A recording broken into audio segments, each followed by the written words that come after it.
Today I'm going to teach you how to make 2 sourdough loaves. Now this is a beginner version, right? You could get more complicated, but this is an easy way to do sourdough loaves. This is what you need to get started. Now I use bread pans because I find that's the easiest way to do it, okay? As you get better, you could do Dutch oven, you could do other tools, but for now, this is what we're using. It makes it easier. You will thank me later. These are the things that you need to get started. You need a starter. So if you don't have a starter, you cannot do sourdough. I ordered my original one 3 years ago, and they give you a little bit and then you just grow it by adding the water and the flour.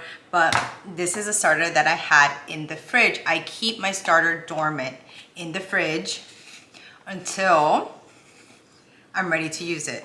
This is what it looks like when I take it out of the fridge.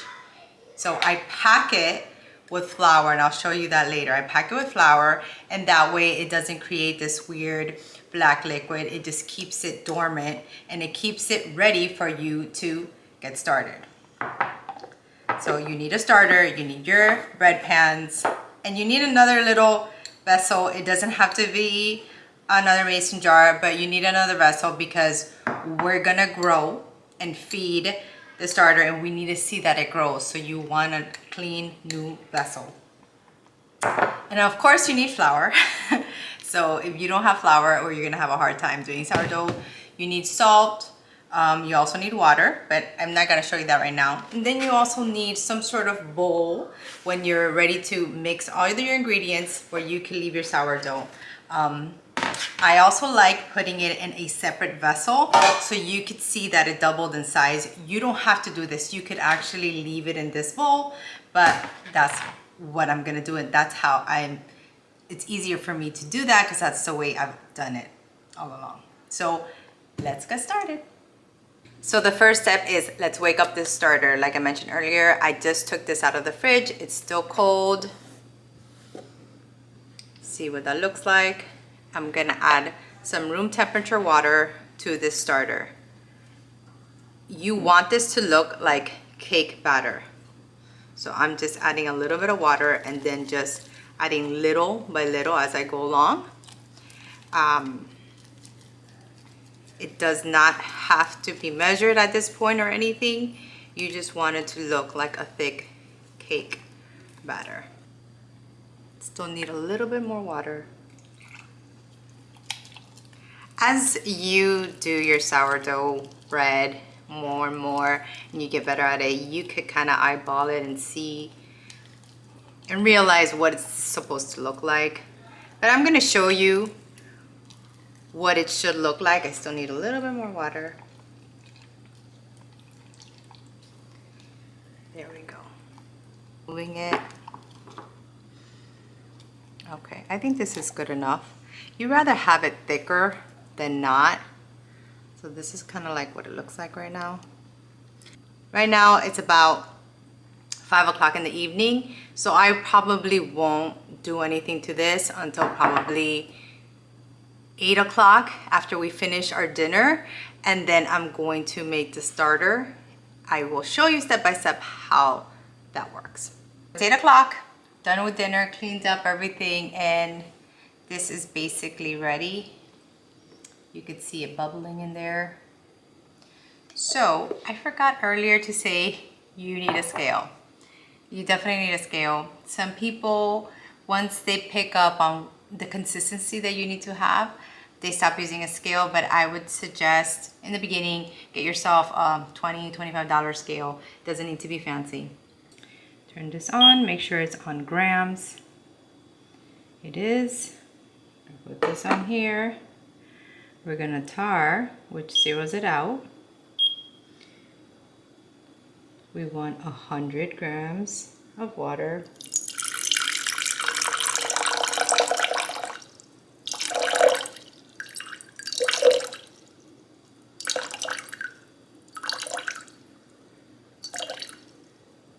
Flour.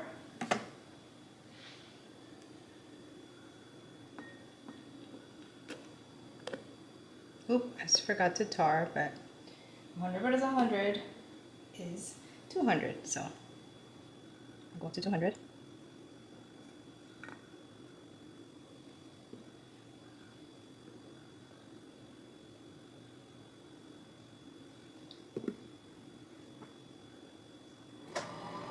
The ice machine is loud right now. And last but not least, for that. And last but not least is the starter. Well, that looks perfect. 85.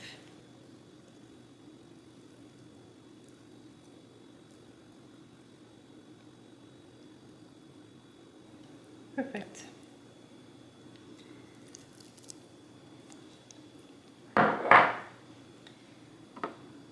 Now we mix this. I'm gonna mix this concoction, and this is gonna stay overnight. So when I wake up tomorrow morning, it will be ready for me.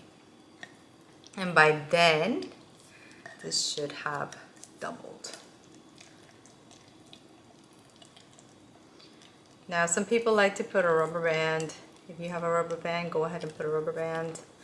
Some, like me, I'll go ahead and just get a marker and mark up my jar so then I know how far it's gone up and if it's doubled. Clean that out.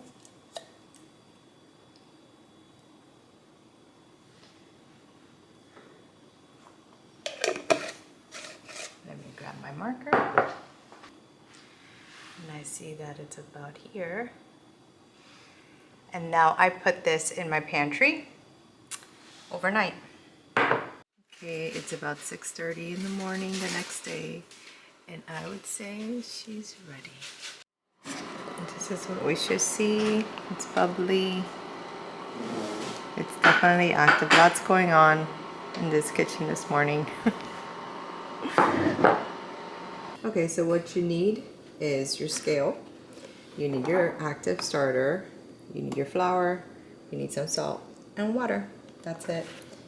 You need a bowl to do all your mixing.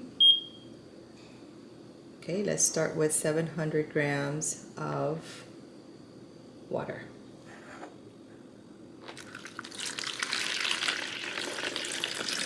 This is room temperature water, filtered.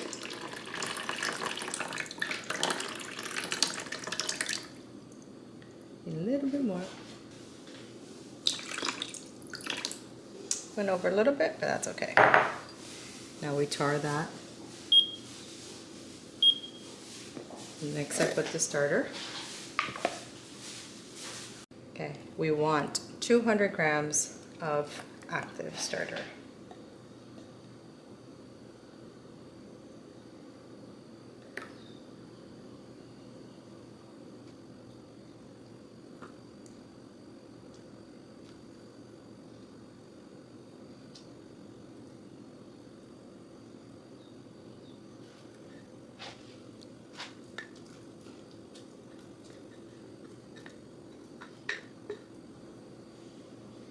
Oops.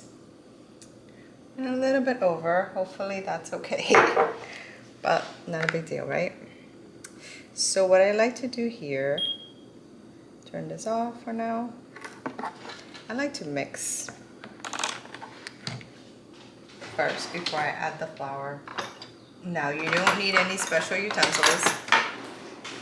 But I have this thing, and my husband got this for me a while back. So I use it because it just makes it easier to mix.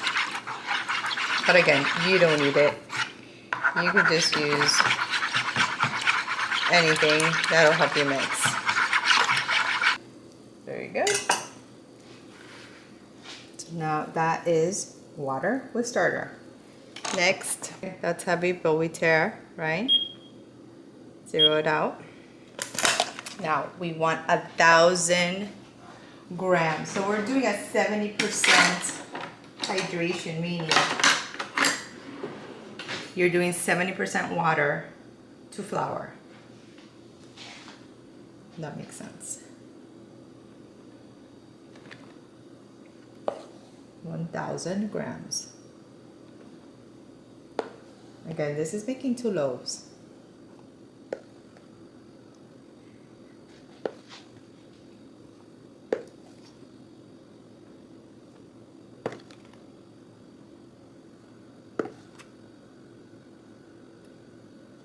Oops.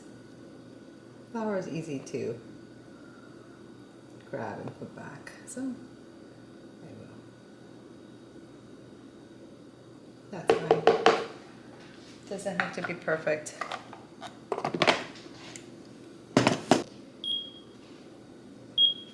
Now we want 26 grams of salt. As you make this more often, you will see what you like.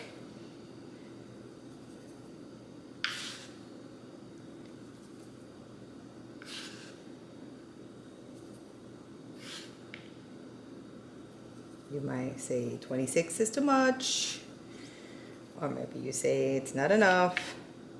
Up to you. There you go, 26. And now, let's mix. Now your dough should look shaggy. Okay, people are like, what does that mean? What does shaggy mean? You will see what that means. Okay. Get mixing. So I'm angling the camera just to the dough. Does this thing help with the mixing? Definitely, it does. But if you want to use your hands, you can. God gave us hands to use them, so use them. This just makes things easier. See how it's looking shaggy? That's what you want. It's shaggy.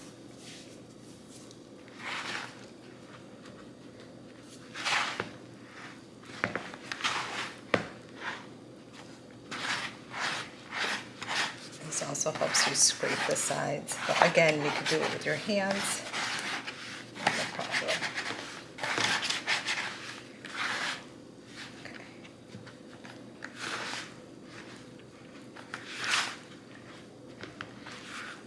Okay, that looks pretty good to me.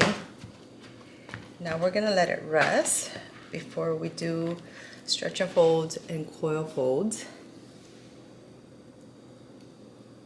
That in there. I get a kitchen towel and I add some filtered water to it. You don't want the dough to stick to your towel. Just make sure it's not too wet. You grab your dough and you let it sit here for 30 minutes. I'm gonna go work out and come back. There you go. Okay, so I had a small mishap. I unfortunately was recording in S&Q mode, which means slow and quiet. So I actually did speed it up, but you'll see the video looks a little bit choppier and my mouth is not moving to what is being said. Okay, so I did let the dough rest for 30 minutes. Sometimes it's actually less than that if I know I'm going to get really busy soon, or sometimes it'll be more than 30 minutes if I get started on something else or I jump on a call. But as long as you let the dough rest, you should be okay. Now you want to wet your hands at this point. I have a little cheap spray bottle that I put filter water in and I spray my hands and I spray the counter. It makes the process a lot easier. So I suggest you do that. But if you don't have a spray bottle, you could just use the water that you have in a little bowl, whatever. Just make sure that your hands are wet or this process could get really messy. Okay, and unfortunately you can't hear the slap and folds, but what I'm doing here is I'm folding, I'm slapping the dough on the counter, folding and slapping, but you're doing it in a gentle way. I don't know if that makes sense, but it's gonna be gentle, not in a very aggressive manner. You should start seeing the dough is gaining structure, right? It's starting to get smooth. You don't see a lot of the breakage anymore. Now I'm gonna leave this in real time just so you could see how long I did the slap and folds for. Some people have a method and they do 4 stretch and folds in the bowl. Like I mentioned earlier, I like to take it out of the bowl and actually do slap and folds. Some people call them coil folds, however you want to call it. I like to take it out of the bowl. I feel like when you take it out of the bowl, the dough gets structured quicker than if you're just folding it inside the bowl. But if you could see, just take a look at how the dough's already changed so much from when I started to what it's looking like now. So at this point, you let it rest for at least 15 minutes. You come back and do the slap and folds again. And then you're going to either put it back in this bowl or you're going to put it in a separate vessel. I like putting a separate vessel with a little bit of oil because I like to see if it's actually doubled. When you put it back in the bowl, it's hard to tell unless you have a glass bowl and you could kind of see that structure, but I like to put it in this.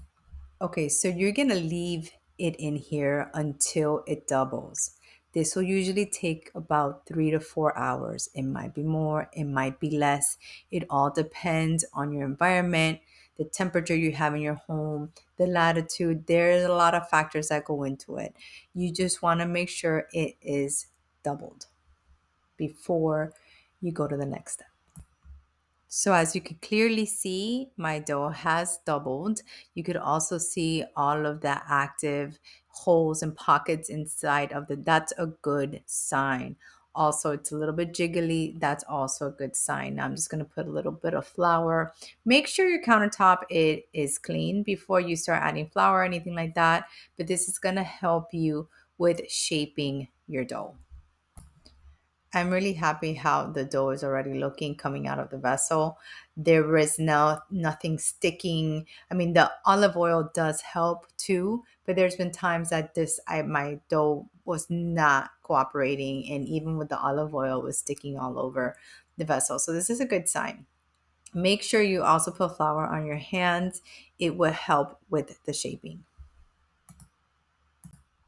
Now I like to form a big rectangle, and I'm just playing with the dough, giving it structure. And then we want to cut the dough in half. You can use your hands. I happen to have this little gadget that I use, but you don't need it. You could use your hands. Eyeball it. Some people like to weigh it. I don't. I just eyeball it. Now, in terms of shaping, you don't need to get very methodical on this. This is how I do it. Um, do what works for you. As long as you can make this in a shape that's going to fit into your bread pan, you should be good. You want to have the seams pointing down. You don't want them pointing up, right?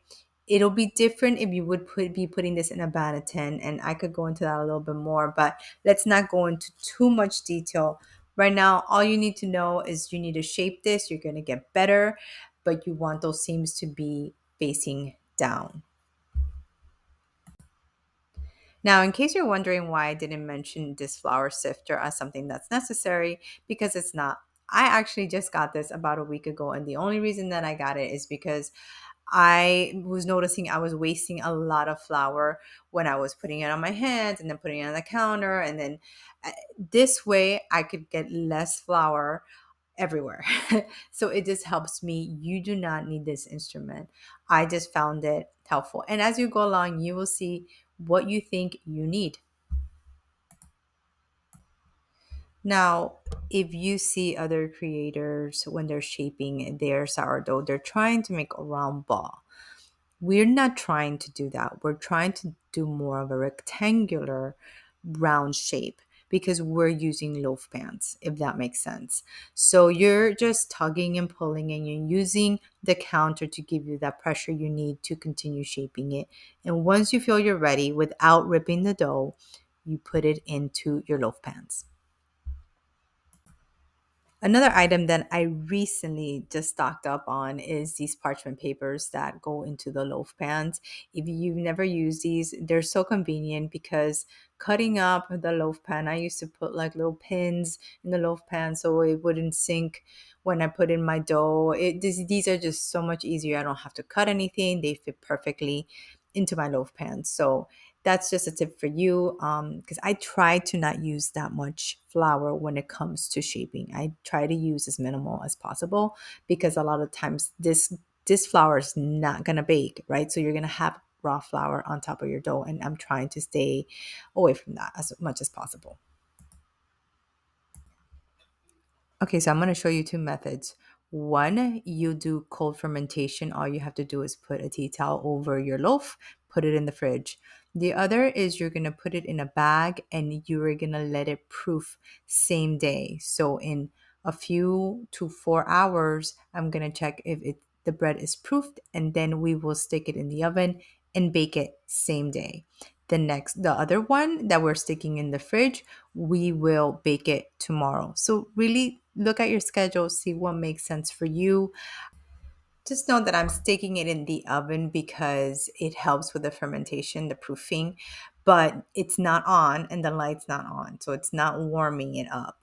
The warmer temperature is going to help the process. And the other one I'm sticking in the fridge.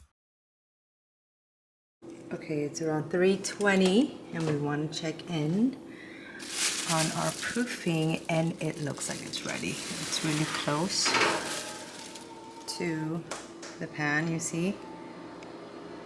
So it's basically ready to go. Now we're gonna heat this. Definitely remove the bag. Heat this to 425. It didn't happen. It's okay. It's okay. Happen. Things like that happen all the time. So let me just push it back in. We're gonna use that as part of the scoring. It does help it, but not totally. Let's see. That's the first time actually that's happened to me. But it's fine. Let me get this thing out of here. Getting a little bit more.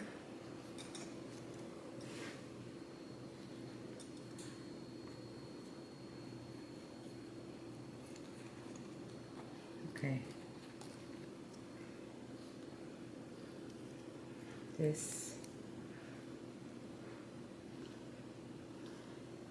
I'm glad this happened because stuff like this happens all the time.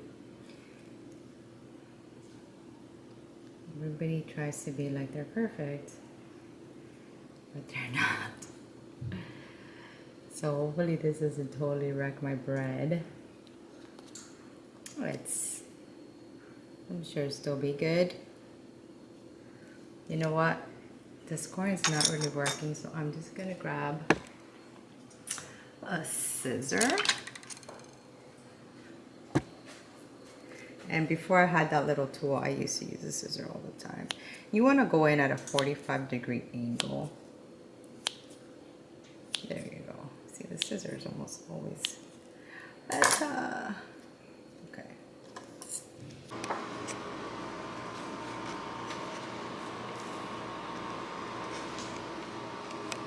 So even after that little mistake I had, this looks pretty good.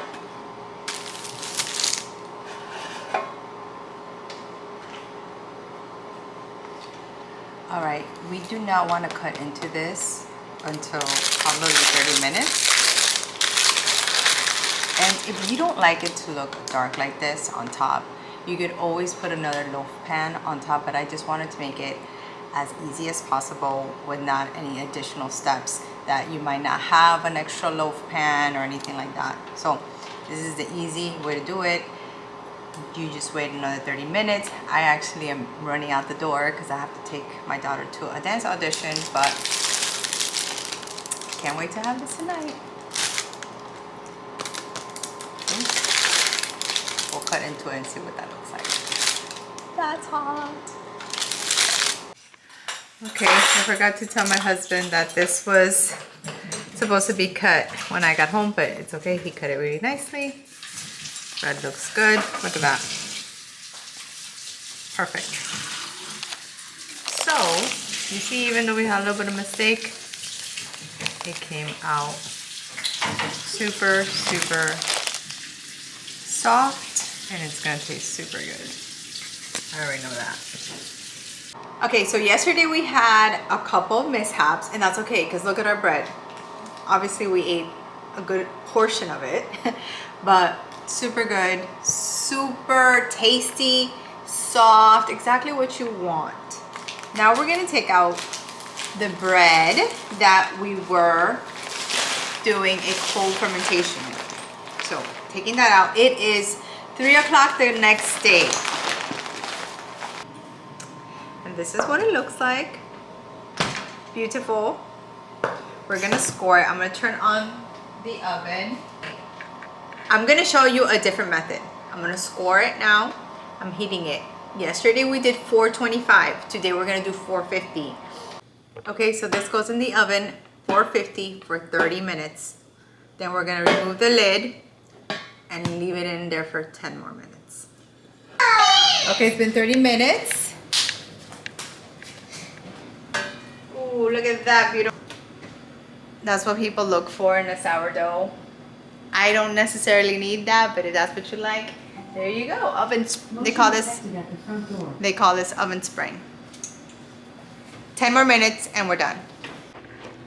Okay, it's been 10 minutes and look at that. Look at how beautiful that looks. Let's take it out. We're not gonna cut into it yet, but this is what it looks like.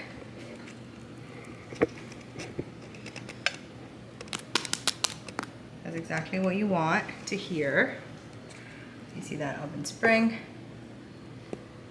Honestly speaking, I don't need to see this. I like to have sandwich bread. So now we're actually gonna use this to make grilled cheese sandwiches. And I don't mind the loaf like I did yesterday that is just plain. It doesn't have an oven spring. Yes, this looks pretty, this looks cute. So it's really what you want. If you want something more decorative, something that looks really pretty and people say, ooh, ah, awesome. Do that. Takes a little bit more effort, but not that much. I will say that the scoring is much easier if you add more flour. I don't add more flour because I don't like adding more raw flour to the dough. Because for me, I do it for health reasons. I don't want to add raw flour to my dough. I do it sometimes if I want to be creative, but I don't need it. This bread, like I mentioned earlier, this is the one from yesterday. It came out super good. Is it as pretty? Maybe not, but you can play with what you like.